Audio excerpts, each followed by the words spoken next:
So let's move from that heavyweight battle. Let's move a little bit further east to Athens, Arkansas, the darling of college football. I have never in my life, until the last 2 or 3 weeks, paid more attention to, spoke more about, or cheered more for Razorback football. Trevor Knight, I'm going to start with you, our resident SEC ambassador. The Georgia defense in the last 4 games is all time. 1 touchdown they've relinquished, and they've only given up 4 red zone trips. And it played out the exact same way today in their 3rd shutout. What was the biggest takeaway you took from the Bulldogs and Razorbacks watching it? Well, it's one of those games. You turn it on, and in the first 5 minutes, you understand who's in the driver's seat, where you're at, what's going on. And a lot of that was self-imposed by Arkansas, right? I don't know what the total number was, but they had so many false start penalties. I think it was like 11 penalties in the first half, right? I mean, just horrible football. You can't even compete when you're playing behind the chains that bad, right? But on the plays where the ball was in play, you had a Georgia defense that was swarming to the football. You know, you get guys stood up at the line of scrimmage, and you got guys from the secondary running in, jumping on top of the pile. I mean, guys flying around. That defense is playing together. They obviously got, a bunch of heavyweight names on that side of the ball, a bunch of big dudes that are great at what they do. But from a cultural standpoint, I know I talk about that a lot because I think it's extremely important, not only on your side of the ball, but as a team as a whole. But on that side of the ball, that they're playing together right now.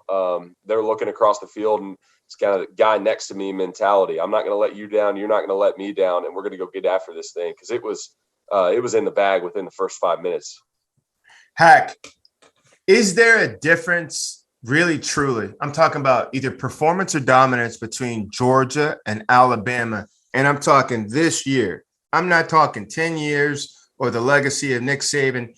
I'm talking in the month of September. Is there a difference? College football does this all the time. Sometimes they'll have 2 number 5s. Sometimes they'll have 2 number 8s. Are we getting close to having one, and then the 3rd ranked team? Well, I mean, when you look at it, I think Alabama on the defensive side of the football is still trying to figure out their identity. I thought they got closer today. I mean, suffocating is like the only word I can say about Georgia's defense. And that's what's so scary is he's not played 2 games for them. Offensively, they controlled the line of scrimmage as well today, put on a clinic with their running back stable. Stenson just had to go out there and manage it. Bennett just had to go out and manage the game, and he did just that. And I sent this text to the group. I think Georgia could win the national championship with either quarterback playing. And the only advantage I give JT is the fact that I think he has shown a little bit more explosiveness within when you do go play a Alabama, right? Or you do go play someone who is going to give you a little bit more of a challenge. So for me, and I'm obviously selfish with this because Georgia was my national championship preseason national championship pick, but I think Georgia is the best football team in college football right now. And obviously we'll all find out at some point in time, but I just think both sides of the ball, controlling the line of scrimmage, they're the total package right now. Bryce Petty, to Hack's point, are we really truly saying it doesn't matter which of those 2 starting quarterbacks takes the field for Georgia? They're going to be the same monster. And again, we'll figure it out. If Alabama is the Roman army, we will welcome suggestions. What does that make Georgia? But they're dominant with JT Daniels. They're dominant with Stetson Bennett, the Cinderella story. Doesn't honestly truly matter. I'll take that one, George. We'll go to I'll you. take that one. Yeah. I think so. And what's crazy about that is if you look at historic Alabama teams that are winning national titles, pick and play. Any one of us could go in there and play quarterback for them and probably win a national championship because it's a defensive-driven football team, and you've got powerhouses on offense, specifically the guys up front, creating holes for a talented back. I think that's what Georgia has this year.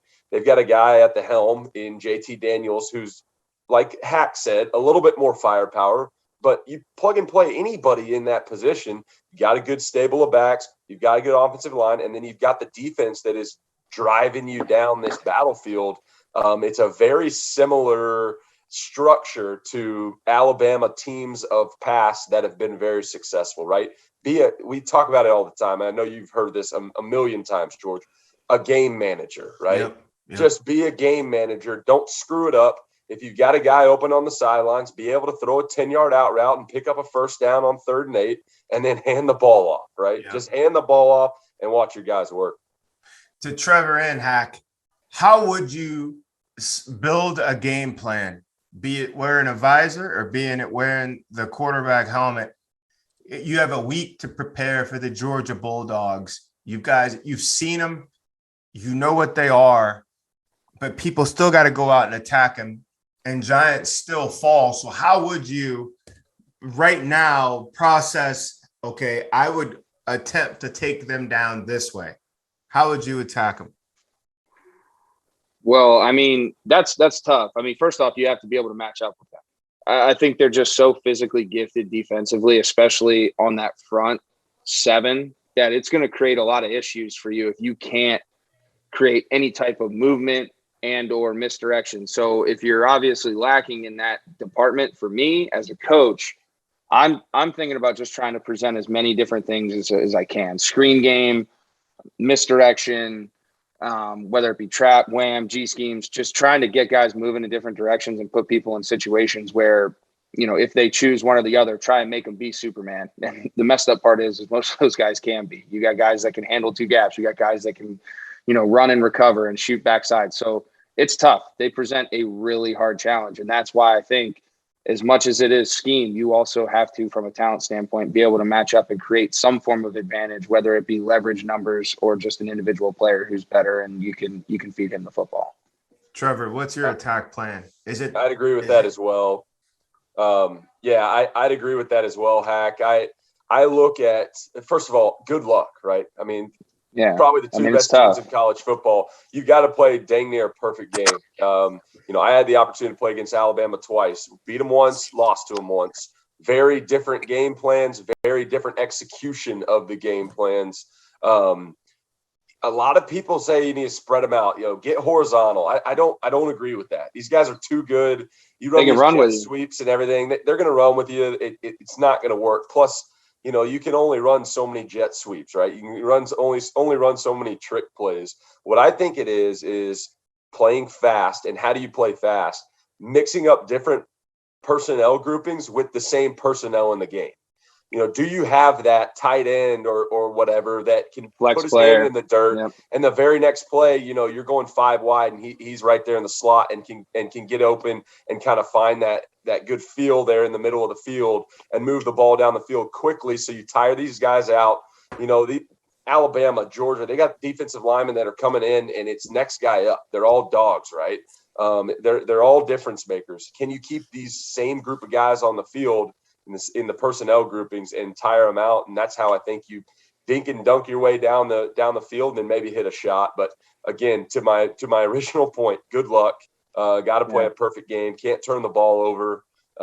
All 3 phases are extremely important. And if you can do that, you can come out potentially in the end being close to a win.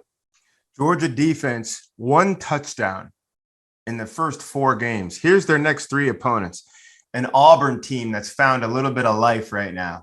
22nd ranked, 3-1, down here tangling with LSU. A Kentucky team that beat Florida tonight. That's all fired up. Lexington's sideways right now, but that coaching staff is on fire. A Florida team that took the Roman Army to the 2-yard line on a 2-point conversion at home to win. Auburn, Kentucky, Florida. That's going to be the test early on for Georgia.